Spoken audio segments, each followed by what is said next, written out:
On today's episode, we have Jerry Dipoto. Jerry is the maestro behind the Seattle Mariners front office. Throughout his illustrious career, Jerry has established himself as one of the most influential and dynamic figures in Major League Baseball. From his days as a talented pitcher in the big leagues to his masterful work as the Mariners general manager, Jerry's journey is a remarkable testament to the unwavering pursuit of excellence. Before taking the helm as the Mariners GM, Jerry left an indelible mark as the pitcher with the Cleveland Indians, New York Mets, and Colorado Rockies, displaying his elite skills on the mound. However, it's his post-playing career that truly sets him apart. He's been a key figure in the baseball world with a remarkable tenure as the general manager of the Arizona Diamondbacks, Los Angeles Angels, and now the Seattle Mariners. Throughout his career, Jerry's talent evaluation, knack for building championship-calibre teams, and unwavering passion for the game have been recognized and applauded. With a string of impressive accolades, including Executive of the Year honors, Jerry has a reputation for crafting inventive and exciting strategies to lead his teams to victory. In this episode, we'll discuss his career highlights, strategic insights, and innovative approaches to building a team for the ages. I hope you enjoy.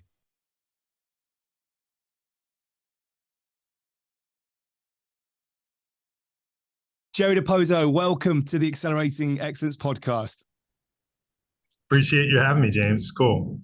So I'd love to kick off with just asking you to talk through where the love affair with baseball began for you. You know, for me, like here, growing up in the United States, Little League, I was born in the late '60s, grew up in the '70s and early '80s, and I grew up in Central New Jersey, where we had exposure to, multiple major league teams around us all the time. So I loved watching it. And as a kid, I loved playing it. I played through college and then got the opportunity to go play professional baseball. And, I did that for about a dozen years. I played 8 years at the major league level.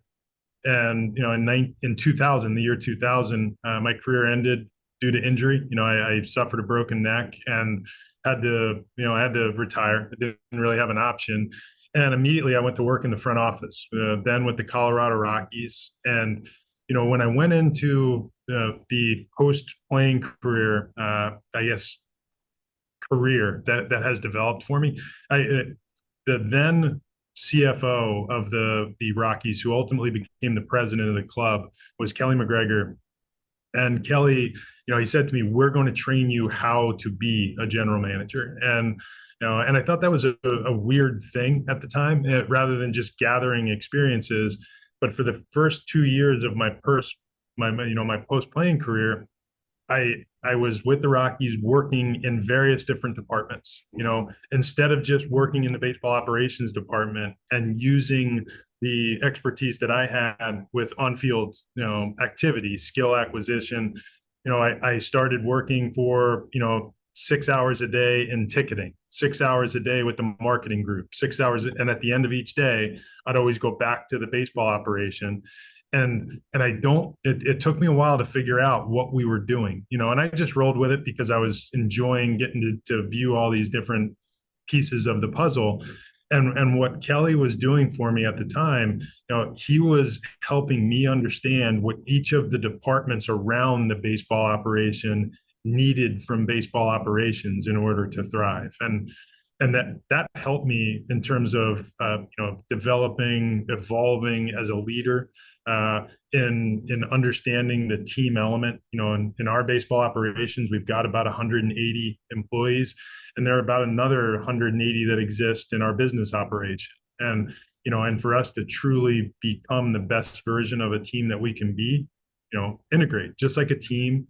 I love playing. I love talking about the game. I love, watching young players, see something new for the first time. And that goes for the 12-year-old, the 16-year-old, or the 26-year-old, depending on what level you're playing. And, baseball is never the same twice. Every inning of every game of every year that you ever play, something different happens. And every day I leave the ballpark, and I've been doing this professionally now for 33 years. Every year, every day that I leave the ballpark, I say, "Wow, I've never seen that before." And something's going to happen today that I've never seen before. That's incredible. Would you be able to talk through to the listeners what a typical week looks like for I guess a GM in baseball. Yeah, this week is probably, these last 10 days are maybe the busiest of our calendar. We just finished up our annual amateur draft, which is it's a 3-day event in baseball. We draft 20 rounds, and that includes extra picks. So this year we had 22 picks. In order to get to that 22 picks, we start our draft meetings in mid-May. So for about a month, we are 10-12 hours a day. We're going through meetings where we present various amateur players from around the United States and Canada, who are those that are eligible for the annual draft. And we start with about 1,000 players, and we winnow that down to about 600 who make it onto our board. And then we spend a month ranking those players from 1 to 600 roughly. And ultimately we get to pick 22 of them. So we just finished that. That led us into what is now the mid stages of our annual trade deadline.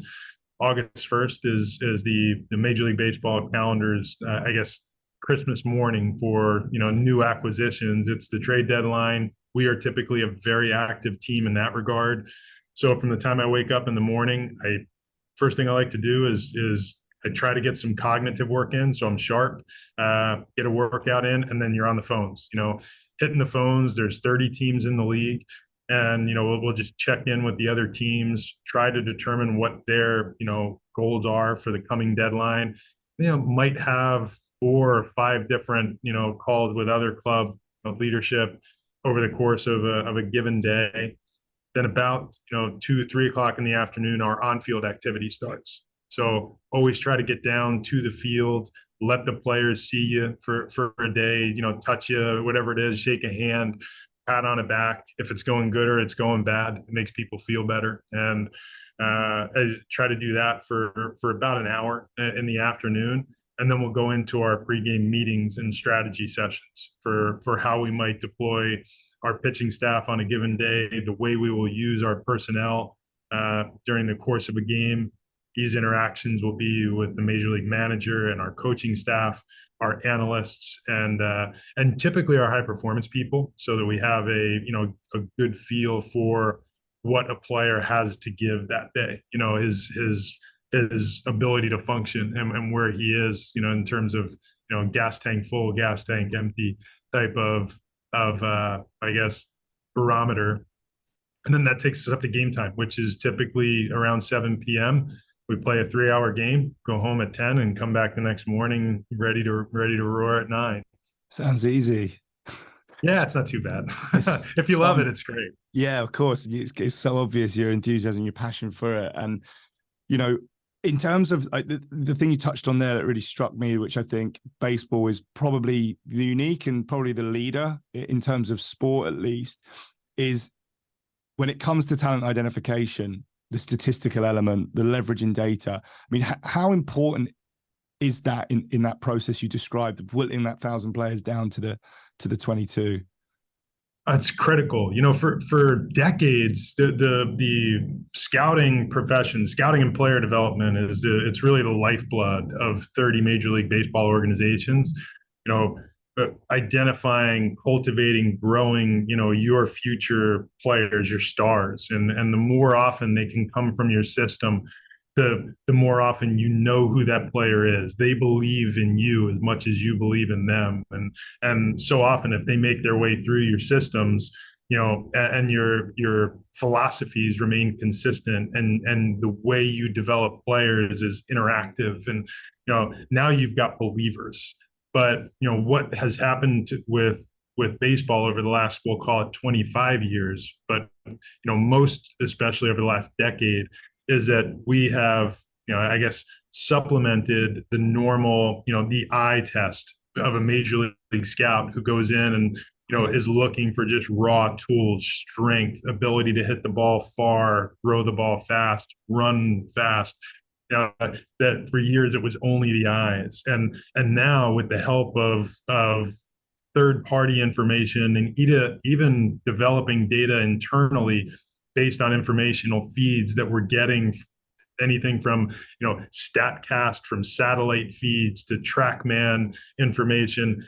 We are able to now, winnow it down to, the force that a pitcher imparts on a baseball and how many rotations he can create over 60 feet, 6 inches. And, and the type of ride that a fastball might achieve. So, so that we can see, we call it effective velocity. You may have one pitcher who throws 95 miles an hour and to the hitter, it's perceived to be, a lesser fastball. And then there's another who throws 95 miles an hour and it feels like 110. So, our analysts and sports scientists have done a phenomenal job of creating these models that will take, tens of thousands of events on a field and turn it into usable, sortable data that we can allow to help us through the evaluation process. And we couple that, I call it coupling what you see with what you know, is we will couple what our scouts see with what the data is telling us. And somewhere when those, two pieces intersect, that's where the answer lies. And we put a very high premium on getting to know the players, which it's hard, but it's a 365-day calendar for our scouting groups. And the goal is we've identified, the baseline of what a player is capable of. Now tell me who has it, who's got the grit, who's got the heart, who's got the work habits, who's got it's about the team mentality. Because once you get into, the major league, player pool, the pool is so big. And, even in-house, we have 230 players that wear our uniform, somewhere in the minor leagues, in the Dominican Summer Academy, or at the major league level. And on a given night, only 26 of them are going to suit up for your major league team. Sure. And you need every one of those players to believe that they are part of whatever good result's going to happen that night. And that the compatibility between player and organization, we feel is huge to building a winning environment. And it's not just about how fast they throw or how fast they run. No, it's incredible. It's such an interesting process. And in terms of the data itself, where's the intersect between deciding almost what to measure? Do you have a direct involvement, or the coaching team, or is that like a conversation between, say, the data scientist and the technical expert? Or so we'll talk through, the role that I play in it is I will talk about, baseline strategies, what we're trying to do in our roster build, where we are in terms of, contractual commitment to a variety of players. We try to break it down in 6-year, 6-year segments. Baseball in each collective bargaining session, or segment, baseball it runs in 6-year windows. And when you sign a player, you draft and sign a player, that player ascends to the big leagues. The day he arrives in the big leagues, he's effectively under club control for 6 years. And so therefore, we're always trying to build a window that captures the most sustainable young player on your roster. So, we're looking over a 6-year period. Therefore, when we get into the draft space or the evaluation space, I'm trying to lend a bigger picture view of what we're doing. Our analysts have put together models that effectively take the things that we value most. And this is where we will sit at a table with coaches, with individual skill acquisition experts. And this could be on the pitching or the hitting front for us. It could also be on, athletic skills that are maybe more common in contact sports or speed sports that aren't necessarily critical to baseball, but we measure those skills. We're big on force plate technology, incorporating that in what we do. We're big on sprint speed. We are big on the ability to execute athletic movements, to exhibit strength, because from there we can build baseball skill if it exists even a little bit. So, from sports science to analysts, to high performance strength teams. We all come together at a table and we build a model around the things that are most important to us. And Yeah. it depends on the position on the field. For instance, for a pitcher, we count force plate performance very heavily because the force that a pitcher can impart through the ground or from the ground up is critical to moving down a hill and throwing a baseball, because the conventional wisdom is you're throwing a baseball with your arm. The reality is that if you're throwing a baseball properly and you're throwing it at high speeds, it's a lot of it is contingent on your core. Therefore, it's what might have been part of the scouting, view in 1950 or 1960 has changed drastically in 2023, where we now as an industry understand that core strength, that is explosive ground up athleticism is critical even to an overhead throwing athlete, because of the slope on the mound. It's having that type of power is advantageous. Obviously arm talent helps too, but we need to identify what the player is capable of from a core strength perspective. And all of these things come shooting in, and depending on the age and position of a player, we'll start evaluating these players. Internationally, we're evaluating these players starting at age 13, 14, much like English football, soccer here in the United States. When you're seeing some of the feeder programs that exist for MLS teams here in the United States, they're ultra young kids, and we've developed scales that allow us to determine what those athletic movements look like. If we need X at age 26, what does that look like in a 14-year-old, so that we can look at those athletic measurables without them being we're looking at them both speaking the same language, I should say, and then we can determine who has the skills that we feel, or who has the explosiveness that we feel like we can mold into baseball skills. Amazing. And in terms of the sort of discretionary aspect, because you've got a youngish team, I believe, from what I've seen, and you had this incredible season last year.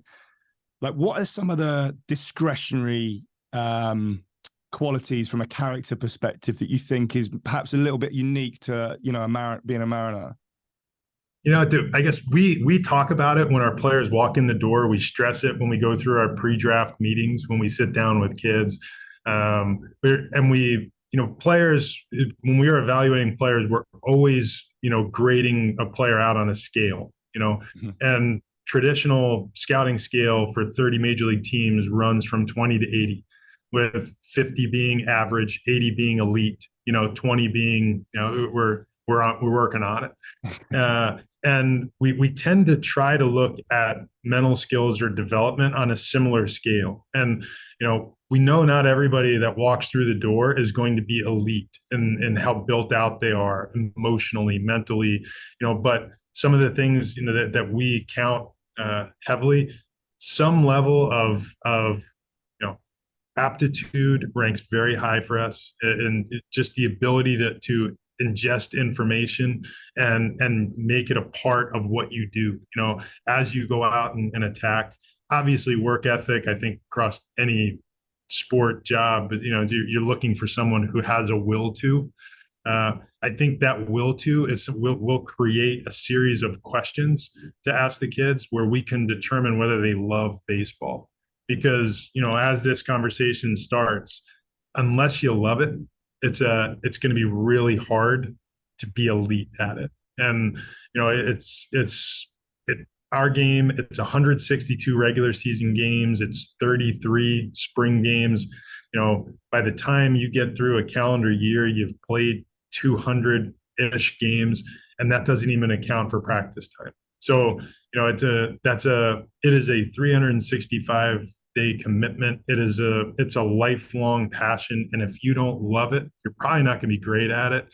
So the first things we do is we try to figure out, and I don't want to get too altruistic here, but we try to find out how community oriented is this kid, not in regard to, and when I say this kid, it could be a 16-year-old in Latin America, an 18-year-old high school kid who's a first round draft pick, or a 23-year-old college senior who we signed, in the 15th round.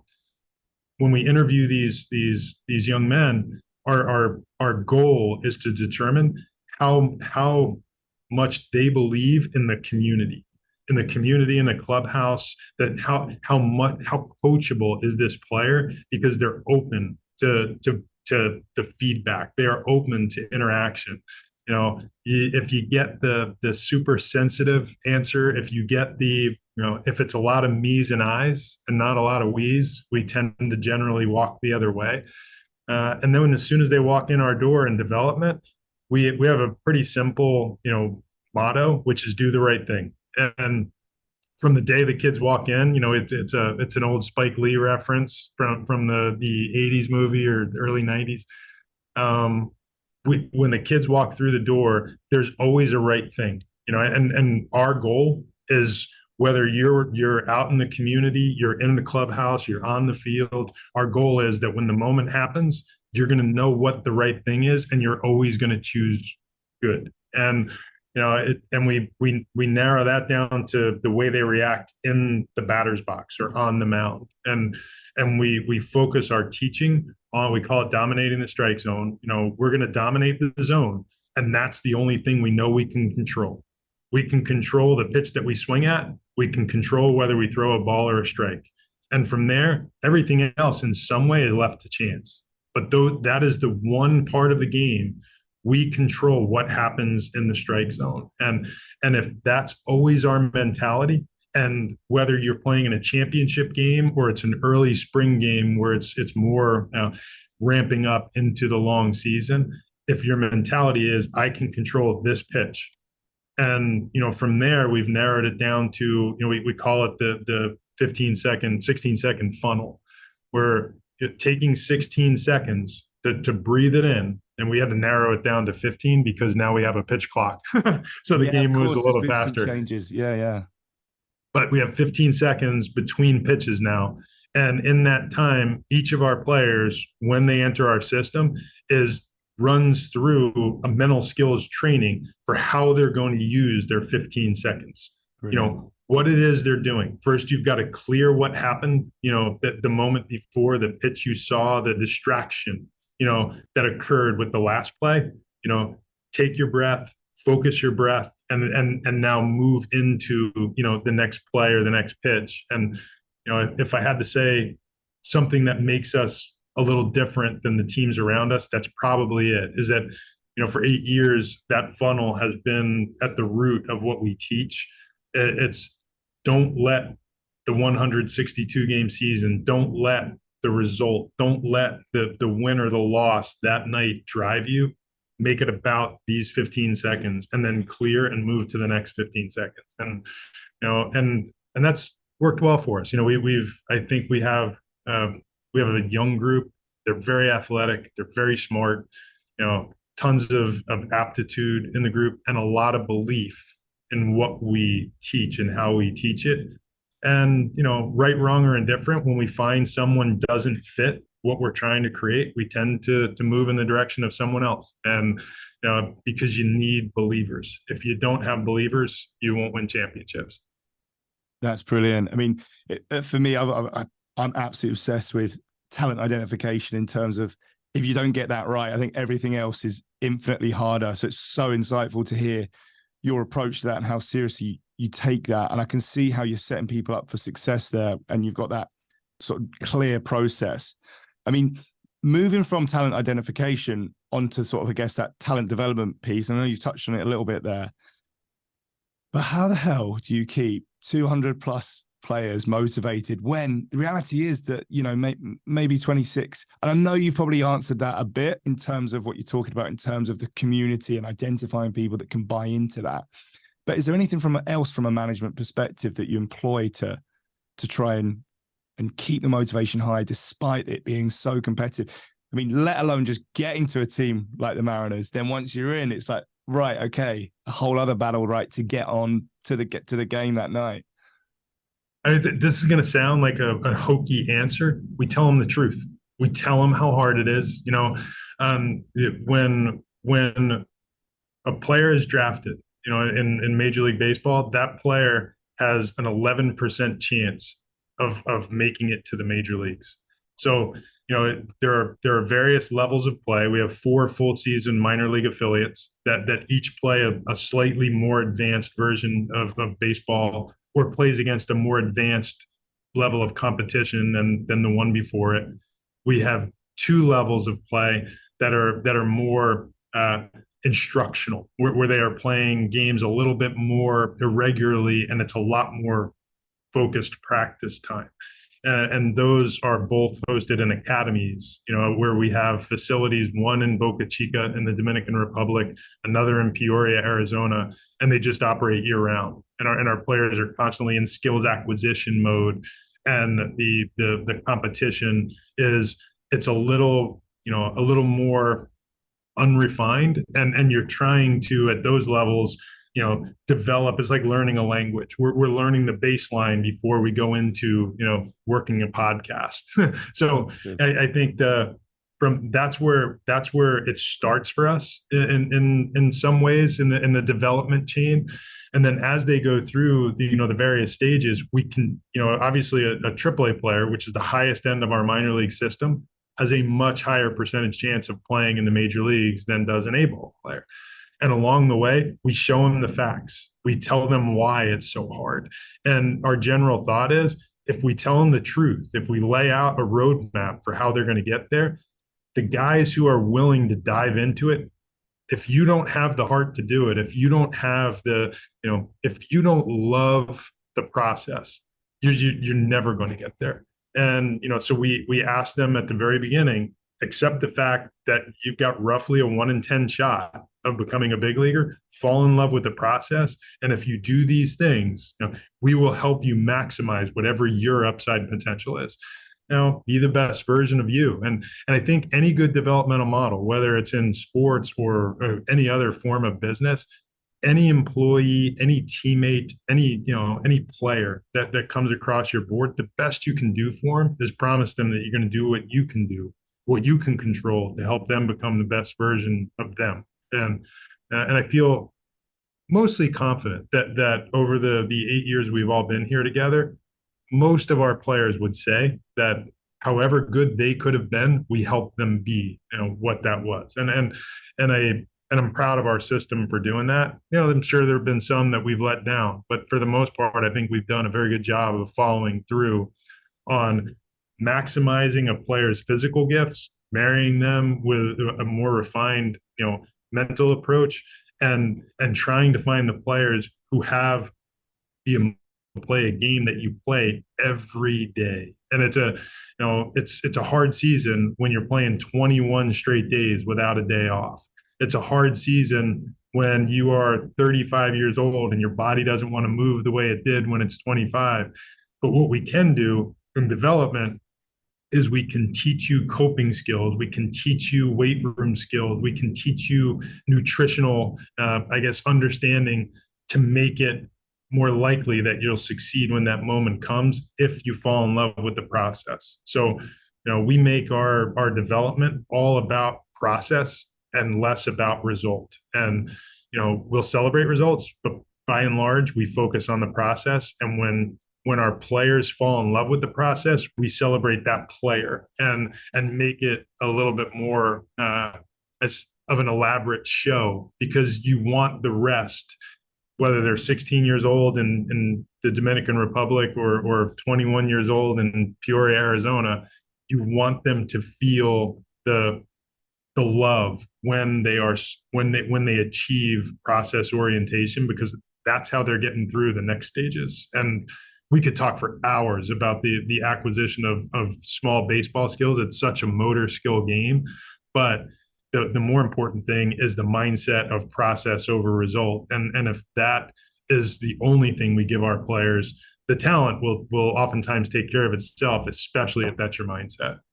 Yeah, I mean, that's fascinating to hear, and obviously the organization has a reputation for doing this really well, which is one of the reasons it's so interesting to hear it from you. I mean, is there an athlete or player that you've worked with that you think has perhaps illustrated this, this almost marriage between this, you talk about setting them up for success, but has really taken it by the throat in terms of the assets you've provided them in the environment and in doing so, really drove their career to the top? Oh, I think so. On our current team, and again, it's a very young team, but we have a group of players, most of whom have come through our systems and started with us. And I'll start with who probably our most identifiable player right now is our center fielder, Julio Rodriguez. And Julio has been a Mariner since he was 16 years old, and we signed him as an international free agent at that time. And I think he embodies what has become. We have if I had a way to describe our organization, it is of a learning culture, and I think Julio is a great example of it. He came in English as a second language, and his English was not advanced as a 16-year-old kid who grew up in the Dominican. He comes from a smart family who his dad speaks some English, his mom very little, but they're smart, developed people.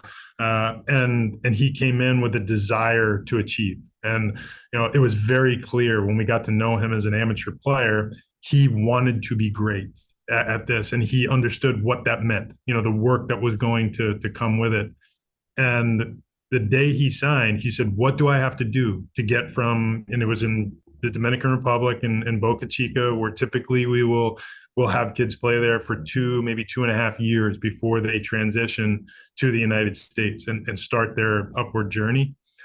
And Julio asked, how long do I have to stay here before I get to go to the United States and play the real competition? And we told him then, you have to learn English to the point where you can conduct an interview in English. And if you can do that, we'll send you to high performance camp and start you in the United States. And long story short, his first season in the Dominican Republic was as a 17-year-old, and his first appearance in the United States was that fall. So, he played a season and then and came to the United States. And when he got there, did an interview in English as soon as he arrived.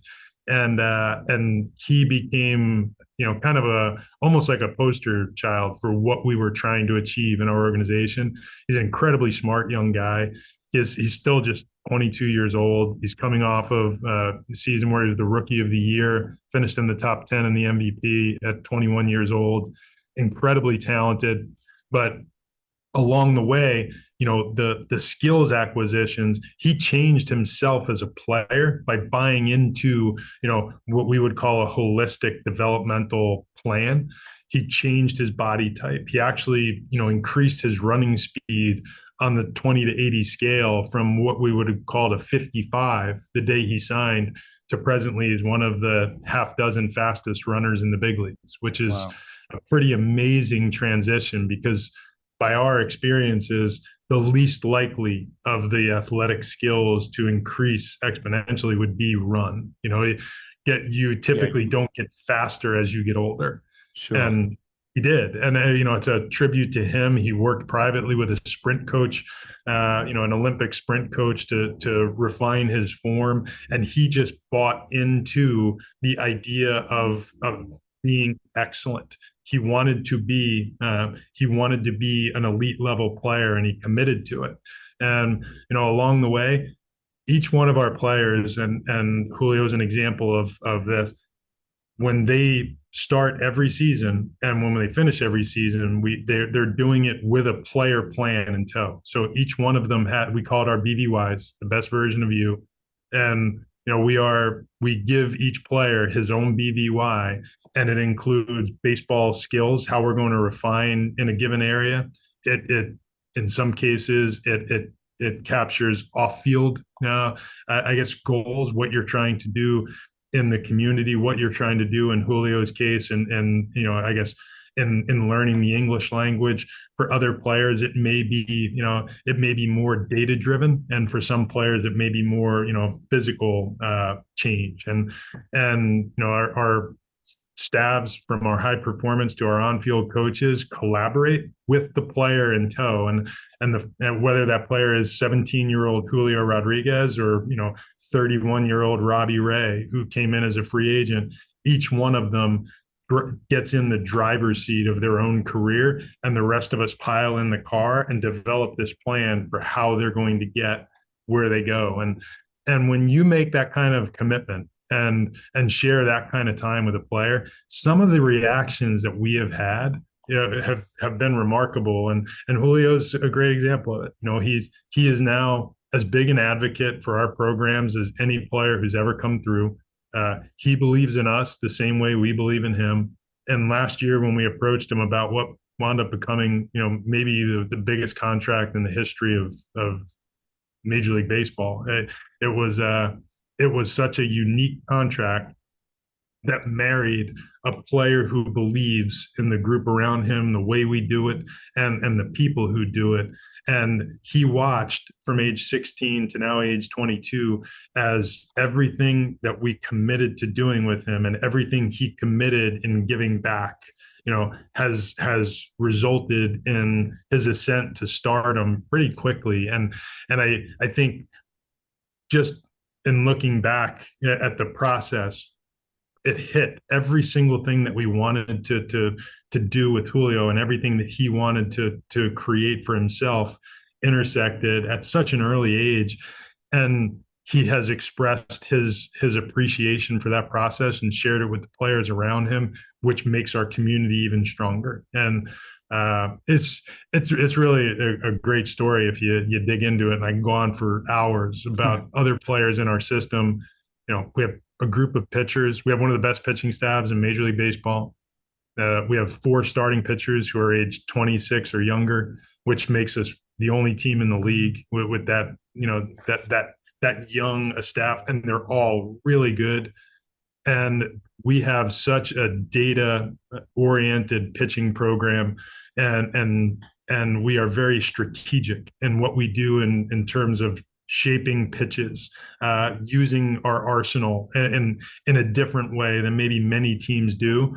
And, we try to identify traits in sports psych at the early stages of these players' careers, or when we're scouting them, that scream, this player is open to this kind of modern, more data-driven teaching and coaching.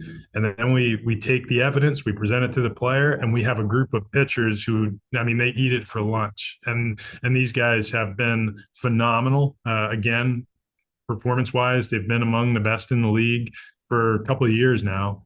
And it's been remarkable to watch as these kids enter our system at age 20 or 21, and now what they've been able to become at 23, 24, 26 years old, some of the best pitchers in the league. And all of them have seen incredible jumps in both their physical stuff and in their consistency in executing. And it's not something that was 15 elements that were contributing toward this improvement. It was finding a kid who believed in evidence, that was driven by, the idea that if this, then this. And, and we presented them with the if, and they have brought the then to life. That's brilliant. It's so inspirational to hear. And, it's not easy to create that sort of system and setup, but the returns are enormous if you get it right. And I think you've obviously seen that. And I think that baseline is only going to shift upward across time. I can't wait to watch that, watch this sort of play out. Sorry to interrupt the podcast, but before we dive deeper into the conversation, I want to express how grateful I am that you're voluntarily choosing to spend your time here with us. I also want to take a moment to ask for your support. I want to bring you the best podcast I can in terms of guests, engaging discussions, and thought-provoking conversations every week. And that's where you come in. By hitting that like button and subscribing to the podcast, you play a vital role.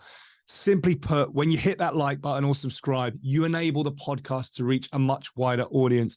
And the wider the audience, the easier it is for guests within my network to convince their agents, management teams to free up their diary and come on the show. Thank you in advance for your likes and subscriptions. Now, let's get back to business. one of the things that's quite clear with what you do is you have high standards. What's perhaps your advice to other people in management, perhaps maybe in different fields, in terms of you've got this great talent identification system, you bring individuals in, you're clearly very clear about what you expect from them, and then also what they can expect from you. Are there any other sort of methods or principles you enact to ensure that those standards do remain high as possible? So to me, if you don't have high standards, you'll never get where you want to go, unless where you want to go is the floor. So, every year, and August is typically the time we do it. Every year we review all of our system, and this is our directors and up from our major league manager to the various directors of our independent departments, that cross our organization. We get together and we talk about what we're about, what we're doing. We go through what I would call, a cultural check-in. What is our culture? What are we about? And are we modeling it? Because the first thing that those young players, when they walk through the door, see is your behaviors. And if you set a standard, this is what the Mariners are about. And it can't be, the Mariners are about winning the World Series. That will happen if our process continues to be executed in a consistent way. And we, if we bring to life the smaller elements, lots of small typically results in something big. And, and we stress that. Now we have to model consistency in how we do that. And, it's about showing up for one another. It's about not reacting in a moment to a result that might not have been what you wanted. It's everybody can be driven by a win or a loss on a given night. You have to model an environment where that's not the end all be all. Because if you focus on that 15 seconds, if you focus on the individual skill acquisition, if you focus on the small, if you focus on what pitch do I swing at, what pitch do I take, the result kind of takes care of itself. And that's the thing that we stress most with our players. Therefore, I think if I had to suggest how do we maintain, that standard, is we have to model it. We can't go in there when a hitter goes 0 for 4 with 3 strikeouts, waving our hands in the air, demanding to know why he's, it gets back to, hey, what are we swinging at? And we can use it as a, we'll every roughly week, Andy McKay, who is our assistant general manager, longtime mental skills coach, aficionado around Major League Baseball and college baseball, also our farm director, ran our player development system for 7 years. Andy sends out a weekly email to our entire organization around the teachable moments that occurred that week, system-wide. It could have been in Everett, Washington at an A-ball game, or here in Seattle with our big league club. It could have been in the draft room when scouts were talking about, making a certain selection. What is a teachable moment that helps us identify that we are constantly, operating above the line, above that bar that we've set for ourselves, and in achieving consistency as an organization? We all want to win championships, but if our focus is the championship rather than the steps that lead us to the championship, we're never going to get there. So it's I'm going to call Andy he's going to be our standards police, making sure that we never lose sight of what gets us to that line. And what gets us to the line is typically, it's a stairway, and we have to focus on each step rather than looking at the door at the top. Brilliant. And another topic that I guess inevitably comes up when you're talking about developing individuals is discipline. And I know there's almost like this new generation of players and performers across, again, all domains that are coming through. How's discipline enforced at the Mariners? Is there a specific philosophy around that? But I think discipline is required to achieve. whatever that is. If you work at Microsoft or Starbucks, or you're a player for the Mariners, or at the San Diego Chargers, or the LA Chargers. It's a if you don't have discipline at the root of what you do, you're not going very far. And that probably goes for an individual, a human being along the way. Like discipline, we have interacted with what I would say is Brian Kite, who he runs a group, formerly worked with Ohio State University. He and his dad put together programs for cultural development, organizational learning, and kind of motivational speaking. He'll come in. He's been with us a number of times through the years, and kind of coined for us the term, discipline is the shortcut. If we are not disciplined to the things that we believe in, then we won't go very far. That being said, over 162 game season, when the players generally arrive at the ballpark about 11 o'clock in the morning and usually go home at about 11 o'clock at night, when you have a 12-hour workday of intense work, you have to find time to give the players a mental break. So, we build schedules that allow the player shorter times of focus. And in those moments, we require that discipline. They need to be disciplined to the focus required when you're in the batting tunnel, when you're in the weight room, when you're in the training room, and then we try to buffer it with some downtime, do some things that allow them to release, make it fun. And, I think that's where Scott Service, our manager, and our staff come in. If you find a way to make discipline fun, especially with today's athlete, we find, everybody wants to have fun, how do you make discipline fun? And I think we found a nice mix of that. And, again, if this is what they're taught, from ground up, is be serious about the work that you do. And, when you step on the baseball field, we can have fun, we can smile, and we can laugh, but there is a seriousness associated with putting a bat on a ball, fielding a ground ball, running base to base. And if we ever have, moments, contentious moments or tougher conversations with our players or with one another, it's because we weren't focused. Our discipline in that moment, we got sloppy. And, we can't allow ourselves to get sloppy, because as soon as you do, that's when somebody passes you by. So, we stress what those important moments are. We try to make it fun around those moments so that you don't feel like it's a chore, that discipline comes naturally to you. And our players know, via their BVYs or their player plans, they know what those disciplines are. Each one of them is going to have, on the low end, it might be 4 discipline points over the course of a given day or week. This is what you're working on. And they know that's my discipline. And I have to show up on time. I have to be focused on doing this at that time. And when that's done, I can have a little bit of fun here. And along the way, make them laugh. But, if you make, and when you say discipline, I immediately go to routines and schedules. You have to have, each player is going to have his own routine. And to me, that is a collective discipline. If you would have asked me 30 years ago, when I was a player, what is discipline? I would have said, that's when the manager yells at us. If you do it right, a bollocking. you're never really in that zone. You don't have to get there. The manager can just walk in and say, guys, we're not focused on the things we need to be focused on. And it doesn't need to be as he's flipping over a table or throwing the bats in the shower. I'm sure you've experienced a few of those.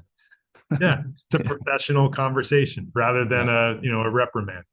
Yeah. And I imagine, again, that's much easier to do when you set things up the way you have, in terms of the way you bring talent in, the belief, the community, and again, the focus on process. It's a focus. Again, and this is where we started some time back. It's a focus on doing the right thing. And in that moment, when we're going through infield practice, when we're down taking BP, when we're in the weight room, what is the right thing to do here? The right thing to do here is to focus on that thing. And do you think being a There's player before, helps you with that, having that experience of what it, because you must have felt that you've been in the room when bats are probably getting flung across the room, and exactly. those montages on YouTube, but and this in the worlds that you operate in, as complex as they are, there is, as the decades have gone by, there's a different mentality with the people in our clubhouse today. absolutely. Most of our team are between the ages of 22 and 29 years old. There's if our manager, when I was 25 years old and our manager comes in and starts yelling, and it wasn't infrequent. It was a very, normal leadership style in the 90s or the late 80s. And when those moments happened, you were attentive, you're listening to what he says, and you get back out on the field, and in a moment you're throwing the ball around and you don't really remember, why you were getting yelled at. But you knew when that next opportunity to execute came along. Oh, this is what Skip was talking about, and you're focused on it.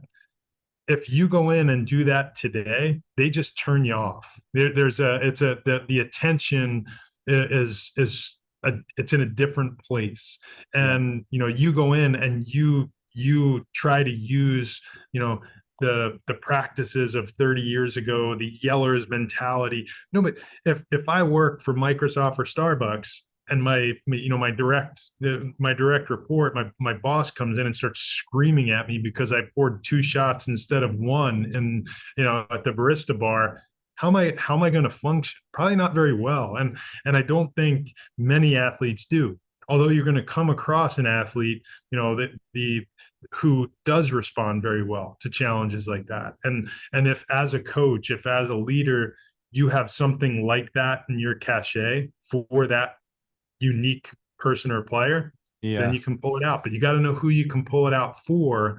And therein is the feel of guiding a team, of being a leader, is that, if you're doing it right and you have 26 players, and you develop 26 relationships, and your ability to be an effective leader is going to be about how strong those relationships are, and how much those people believe in you, and how much you can inspire them to go to a place that they wouldn't have gone by themselves. And my guess is that the best way to do that is not going in and screaming at somebody. It's probably, more, we're going to build something based on evidence, then I'm going to show you why it works, and then I'm going to focus with you on process, and the results that will leave them to fate. And usually fate works out in your corner if you do those things. Brilliant. I wanted to just ask you quickly, you've had such an interesting career as a player, and like you said, in back office side of things, but is there one moment that sticks out as a peak experience for you, in terms of when everything's come together, and in that moment you were just like, wow, okay, this is awesome? So, last year this is the 2022 season. In 2018, we have, to take it back a couple of steps, I came to Seattle prior to the 2016 season, and we had a veteran team. We actually had the oldest team in the league. We had a pretty cumbersome payroll. We were good, not great, and we hadn't been to the postseason at that time in 16 years. So, came in and I had a year to assess. We had a good, not great year. We won 86 games. Finished. We got knocked out of postseason of the postseason on the last day of the regular season. So it was a little bit heartbreaking. And then we went through the next 2 years in a similar fashion. Good, not great. We continued to get older. We're still the oldest team in the league.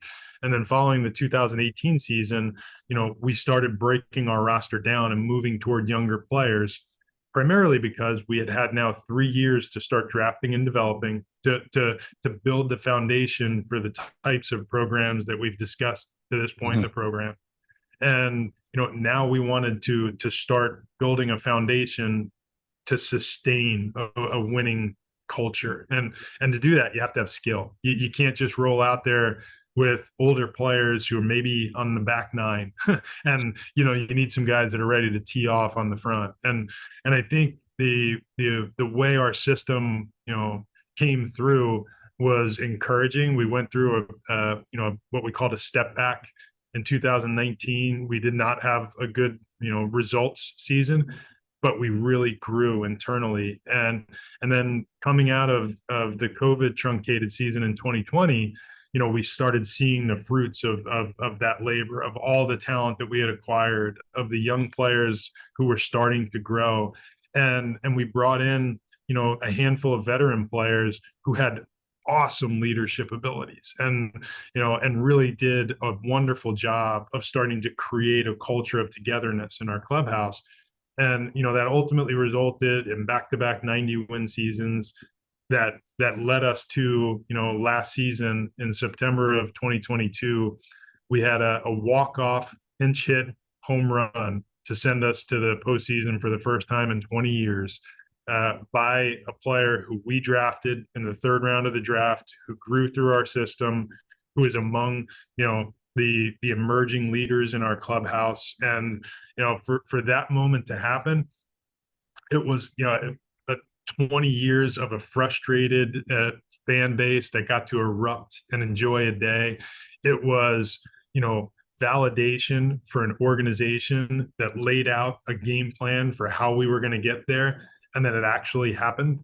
I will say this: we laid out a roadmap. We didn't put a timeline on it. We didn't say we are going to win the World Series in this year. This is what we are going to do from a process standpoint. We drafted, we developed, we traded, we got younger, we built this foundation. And then one of the players who was really there at the very start of it through our system came up and hit what might have been the biggest home run in the history of the organization to send us to the postseason. And it was rewarding for every single person that touched, for the scouts, for the nutritionist, for the trainer, for the managers, for the front office people. And then, like back in those days with the Rockies in the early 2000s, for the people in marketing, for the people in ticketing, for the people in community relations.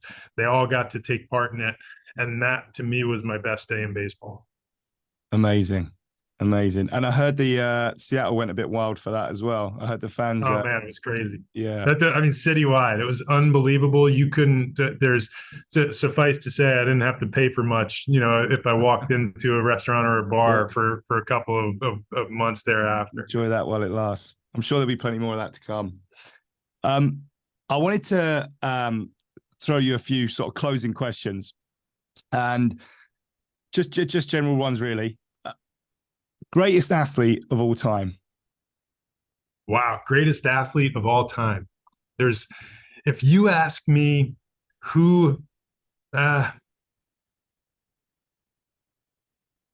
might go with Pele. And I saw Pele when he was old. He was playing for the New York Cosmos, and had come from the world of international soccer, which I knew nothing of at that time. But I look at guys like Pele. I look at guys like Michael Jordan. I look at almost, and I don't know how much American football that you've watched over time. I look at the defensive backs who play in the NFL today. The best athletes that I've ever seen are, when you can run backwards along, in front of one of the fastest people in the world. They know where they're going, and you don't, and you can react. That is athleticism in a different category. But I love a Michael Jordan, a LeBron James, a Pele, guys who've done it over decades, that were dominating in their sports. From a sustenance standpoint, I think there's athleticism is often genetic. These guys were incredible athletes who did things for so long. And I'll throw another one that's maybe a little unique to Seattle. And if you've not spent any time around Seattle or the WNBA, Sue Bird, who just finished a 20-year career in the WNBA, and I think will go down as the best player in the history of the league, or one of them. Okay. phenomenal. Like her quickness in small spaces, her vision to move where someone else is not, and to do it in your late 30s at 40 years old, when these athletes are still skilled. That's fascinating to me. So I know that's a lot of different names, but I'll go with those who did it over 2 and 3 decades, like a Pele, a Michael Jordan, a LeBron James, or a Sue Bird. And what about team? Greatest team of all time. Greatest team of all time. Wow, it's a good one. I'm as a fan of baseball, I'm a little partial. I think for me the greatest team of all time was the 1986 New York Mets, because I was a longtime Mets fan, and they finally won the World Series with a group that was young and fun, and Brilliant. and I know logically they probably aren't the greatest team of all time, but yeah, it's your question, it's your answer. I love the San Francisco 49ers of the early mid 1980s, Bill Walsh's 49ers, and even the more recent Bill Belichick, led Patriots dynasty. I can't say I'm fans of either team necessarily, but I love what they built. And, in a lot of ways, those two organizations embody many of the things that we value. So there's clearly some shared values there, aren't there? Yeah. Yeah. Love it. And if you could grab coffee or a beer with any historical figure, is there anyone that jumps out to you? Any inside or outside of sports? Yeah, any inside and outside. Wow. Over various times in my life, I might answer that in different ways. But over the last 6 or 8 years, I've become a huge fan of like that, like a lot of others in the world right now, focused on growth, on learning, personal growth. I've become fascinated with Stoicism, and I've learned a lot about Marcus Aurelius. If I had to pick one for a day right now, I'd like to sit down with Marcus Aurelius and see. Stoic pint with Marcus would go down. That's right. And is there a leader? Is there a leader that stands out? Again, sport. Probably the same answer, but if I might go a slightly different direction, and this might be marrying that idea of stoicism, of high character, of belief, of doing the right thing with a twist of kind of Hollywood flair. There's the life of Nelson Mandela is pretty fascinating to me, and to endure what he endured, to still come out as a leader of people, and to do it with what I think, at least front facing, was a genuine kindness. After enduring what was wildly unfair, I think that's leadership to me. Is he led in bad times. He led himself as a person through jail time, and came out and then led a nation, to something greater than what they achieved. Well. That's right. And that's pretty cool, I think. Yeah, absolutely. Is there a favorite book? Favorite book? If I had to pick one right now, the one on my shelf that is most marked up, the most, margin notes, the most yellow highlighter ink, is your book. Oh, wow. And I know you didn't think I was going to give that answer, but I've shared it with a couple of people. You sent me an early copy, and I absolutely loved it. I've read it through, at least 3 times. I've made margin notes. There's so many of the pieces, so many nuggets from that book that we use organizationally, that we use every day in what we do and how we do it. I'm wildly appreciative that you shared it with me, and I know that was a layup for me, but it's true. I have worn that out over the course of the last 3 years, and it's and I mean that as a compliment, not as trying to butter you up. I thought it was meaningful to me. Oh, it's awesome. Last question I want to ask. There's someone probably sat listening to this conversation, no doubt inspired by you sort of sharing your expertise. And I think deep down, perhaps they're in a situation where maybe they believe they've got more in them, but they're not quite sure or where to start, or, you know, and I know you've shared a lot of information that give them the clue there, but if there was one message you could drill into them, what would that message be? Just start walking, you know, just whatever it is that you want to do, and just believe in yourself, start walking, and don't be afraid to fail. It's if failure is inevitable, if you push yourself far enough, if you do, you know, if you do have the ability, you know, a skill level that if cultivated can lead you to, you know, something great, just start walking in that direction. It's, you know, throw the first ball, take the first swing, you know, write the first letter, whatever it is that you do in your walk of life, just do the first thing. And, you know, whatever you do, you have to have a passion for, if you want to be great at that thing, or if you want to feel, you know, ultimately, if you want to feel fulfilled as a human being. And, you know, there's some of the greatest, as a matter of fact, all of the greatest lessons I've learned through failure. You know, it's pushing yourself to places that you couldn't imagine that you would go. It's putting your head down and saying, all right, what's the lesson to learn here? But don't be afraid to take the step and just go start doing that thing, whatever it is, and do it like nobody's watching you. Like the quote about dancing that my daughters have shared with me in the past. You know, it's do it like nobody's watching, because at the end of the day, nobody's really watching. They don't care. Yeah. But once you get to that standard, like we talked about before, and you operate at and above that standard for the rest of time, and you remain disciplined, now they're watching, you know. Amazing. And if you don't take the first step or have the courage to do that, I think if I had to pick one virtue that is more important than any of the others, it's courage. You have to have the courage to live. You have to have the courage to thrive. You have to have the courage to take a chance. And, you know, it takes courage to succeed. And, you know, I think it's just that first step is the most important thing. Just do it. Thank you so much, Jerry. That's been an incredible conversation. And no doubt there's some inspired people listening to this who are going to shortly be getting after it. Wishing you the absolute best for the rest of the season. And I'll hopefully see you soon. Appreciate it, James. I look forward to it.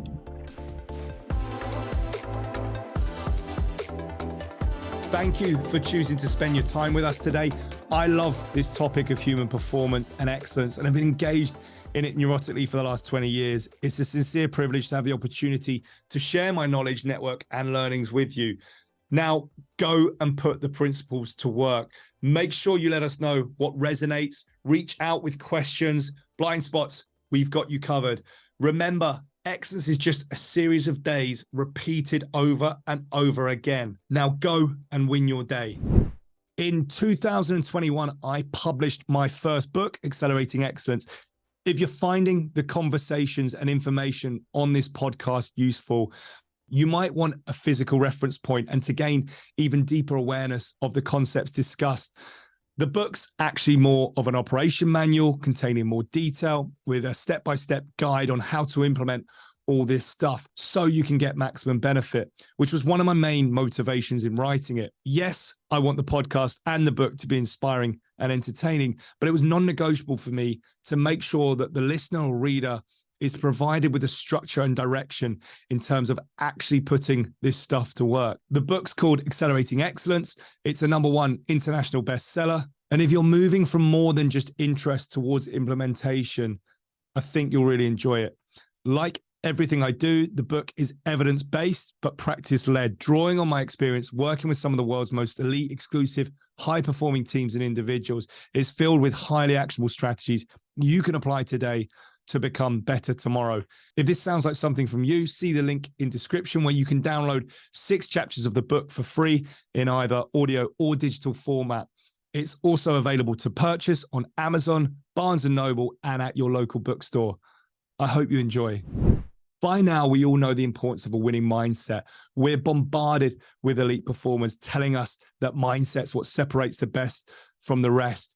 That if we want to be successful, we need to be more confident, resilient, and motivated. And of course, when panic strikes, we need to calm down, relax, or chill out. Great, we get it. But the question is how? We're given this guidance with almost zero practical advice in terms of how to achieve it. Where can we actually go to develop that world-class mindset? What's the back squat for resilience, the bench press for confidence, and the bicep curl for positive thinking? Well, that's why I created the Mindset app. Through the app, you'll gain access to the psychological skills training used by world champion athletes, special forces operators, and some of the world's most successful traders and investors. The reality is these guys pay me a fortune to help them get this right. But the thing is, these skills are equally, if not more important, for the aspiring athlete, executive, or operator. And that's exactly why I created this app. I want these tools and training available to anyone, anywhere, anytime. Mindset is a skill, and like any skill, it can be developed with the right strategy and effort. The tools and techniques are designed in a way that will literally rewire your brain, like learning to ride a bike or drive a car. All the techniques are designed with creating a high-performing, self-regulating you 2.0. Every strategy in the Mindset app is backed by empirical research. There's 10-minute emotional control training exercises that have been shown to increase your ability to overcome detrimental decision-making biases by up to 80%. In another study, just 3 weeks of executing visualization training led to 34% improvements in performance. Another research group found 50% greater improvements in the rate of learning. And just a few weeks of performing visualization led to 22% reductions in anxiety and 21% increases in confidence. These numbers are phenomenal, and I've never met an elite performer in any domain that can afford to be missing out on this type of edge. What I love most is that we've structured everything so that you don't need to carve out an extra hour in your day to get this done. Small bite-sized chunks of 5 to 10 minutes are all it takes. In fact, I'd only encourage you to use the tool on your commute, in the sauna, at the end of your working day, or bolt it onto the end of your gym session. Any dead time you have can now immediately be transformed to deliver you extreme performance gains. My goal is to remove every possible obstacle to your development. And with that in mind, the basic package is completely free. Visit the link in description and sign up for our pre-launch free emotional control, visualization, and performance routine programs. I really hope you enjoy.